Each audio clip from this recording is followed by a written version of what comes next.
Nous initions une nouvelle série d'enregistrements audio. Il s'agit en fait de la lecture des transcriptions des conférences données par le fondateur de Nouvelle Acropole, Georges Angel Livraga, au cours des années avant son décès, en 1991. Ces transcriptions sont recueillies dans un ouvrage intitulé « Comment s'incarnent les rêves » aux éditions Acropolis. Si ce recueil vous intéresse, vous pouvez vous le procurer en communiquant avec nous suivant le lien dans la description. Les thèmes développés lors de ces conférences, bien que datant du siècle passé, sont toujours très valides et d'actualité car ils touchent les questions fondamentales de l'être humain. Quel est le sens de la vie?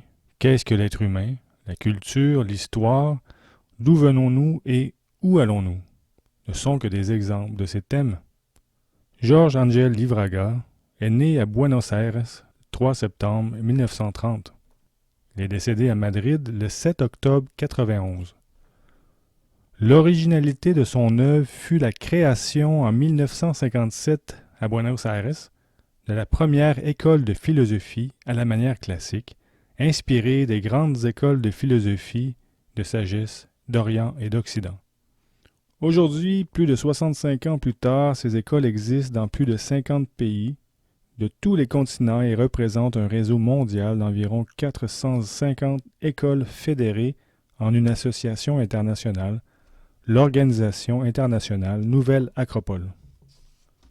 Comme Gandhi, Georges Angel Livraga pensait que la solution aux problèmes du monde viendrait de l'être humain lui-même et qu'il fallait que chacun réussisse à devenir le changement que l'on veut voir dans le monde. Il expliquait que pour faire quelque chose de durable, il faut détisser patiemment ce qui était construit et tisser à nouveau. Pour réussir, il lui semblait indispensable d'obtenir 3 éléments simultanés. L'éveil d'une conscience individuelle et collective, le plein engagement dans la responsabilité qui en découlait et le développement d'une grande force morale intérieure, faute de quoi les efforts seraient voués à l'échec. Je le cite, « De cette mutation qui est en train de se produire, naîtra une nouvelle conception de l'action. En effet, nous sommes à l'aube d'une nouvelle conception des choses fondée sur l'effort individuel, mais, paradoxalement, pas pour soi-même. Nous vivons ce paradoxe, la nécessité d'un effort individuel, d'une grande construction de soi, mais pour un ensemble. Nous espérons que vous apprécierez ces conférences.